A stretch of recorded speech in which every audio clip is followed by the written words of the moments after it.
ভাই, কিছু না মনে করলে আমি কি আপনার সাথে বসে স্যান্ডউইচটা খেতে পারি? ভাই, আমি আপনাদের গ্রামের মুজিবুর চেয়ারম্যানের ভাতিজা, তার বাসায় বেড়াতে আসছি। এই পাশের এই রেস্টুরেন্ট থেকে এটা কিনে আনলাম, বাট ওইখানে অনেক ভিড়।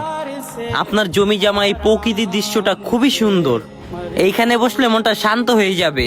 কোলাহল মুক্ত এরকম দৃশ্য সচরাচর দেখা যায় না। আল্লাহ, আপনি মুজিবুর চাচার ভাতিজা, আপনি এখানে বইবেন?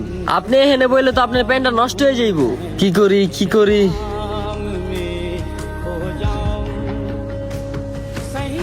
সামান্য মাত্র এইখানে একটু বসতে চাইলাম, আপনার জাত বিভেদ নিয়ে টান দিলেন।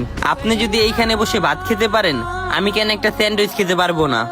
আমিও তো আপনার মতো রক্তে মাংস করা একজন মানুষ। ভাই, আমার ব্যবহারে ভুল ত্রুটি হলে মাফ করে দিয়েন, কিন্তু Nobody knows, nobody knows. I was dancing in the rain, I felt alive and I can't complain. But no, take me home where I ভাই, এটা আপনারা কি করলেন? निकलती रही मुझको सजा दी प्यार की, ऐसा क्या गुनाह किया तो তারাও রক্তে মাংসে তৈরি মানুষ, কিন্তু মানুষ হয়ে ওরা অমানুষ।